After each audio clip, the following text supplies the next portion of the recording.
सिलाई मशीन इस्तेमाल करने वाले परेशान होते हैं, उमर भाई हमारी सिलाई मशीन भारी चल रही है, आवाज़ कर रही है, चलते चलते गुस्सा करती है। देखिए, आपने सिलाई मशीन में हमेशा एक चीज़ का बहुत ज़्यादा ख्याल रखना है। आपकी सिलाई मशीन का जो बक्स शटल होता है, इसके अंदर हमेशा धागे रुएं जमा हो जाते हैं, और आपने महीने 15 दिन में एक बार सुई को ऊपर रखना है, इस बटन को ओपन करना है, इस बटन को ओपन करना है और शटल को निकालना है बाहर।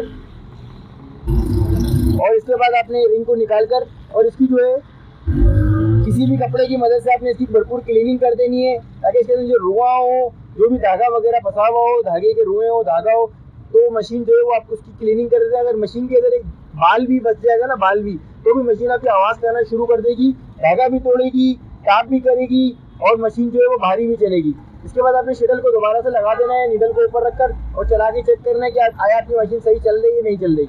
इसके बाद आपने इस रिंग को दोबारा से फिक्स करना है और वीडियो को स्किप नहीं करना है। एक काम अभी रह गया, वो भी मैं आपको बताता हूँ। ये देखें, इस तरह से हमें रिंग को फिक्स कर देना है इधर। उसके बाद रिंग को इधर आपने लॉक करना है। उसके बाद आपने इधर जो है सिर्फ और सिर्फ 2 कतरे ऑयल के गिरा देने, 2-4 कतरे ऑयल के गिरा देने, जिससे जो है आपका मॉइस्चराइजेशन आ जाएगी, वेट हो जाएगा शटल, और आपकी मशीन जो है पहले की तरह बेआवाज़ हो जाएगी और चलने में जो है वो इंशाल्लाह पानी हो जाएगी।